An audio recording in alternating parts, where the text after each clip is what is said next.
Minister of Trade and Industry addresses Parliament on NLC financial conduct and lottery license controversies.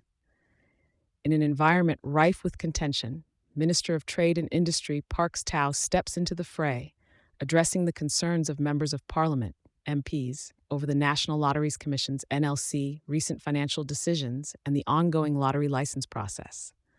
The NLC, which found itself surrendering $300 million from its reserves on legal advice, argues this was to avoid accusations of financial misconduct amidst the threat of board and commissioner penalties.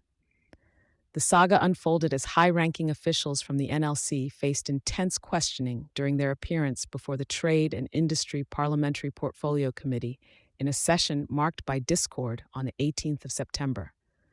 The payment, taken from a substantial $1.4 billion in reserves, ensures the NLC's financial stability, but has drawn sharp criticism and calls for accountability.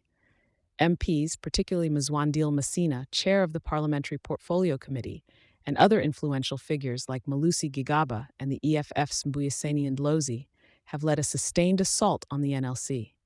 Accusations fly regarding corruption and turmoil within the NLC, despite the lack of presented evidence. The NLC's chairperson, Reverend Barney Pityana, and Commissioner Jody Scholz have been the focal points of such allegations, with the minister receiving requests for their removal and disbanding of the current board.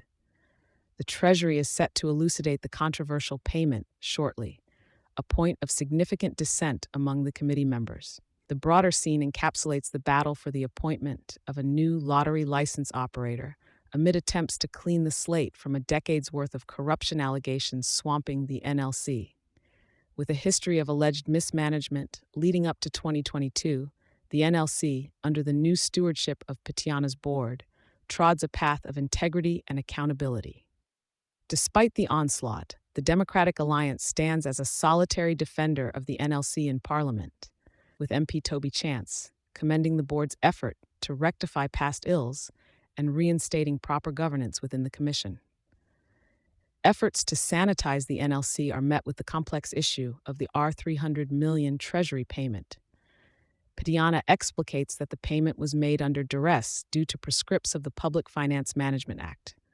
The NLC maintains reservations about the transaction, seeking to reclaim the funds despite compliance. Minister Tao finds himself in a precarious balancing act, assuaging concerns surrounding transparency in the assignment of the new lottery operator and ensuring due diligence in conflict of interest matters.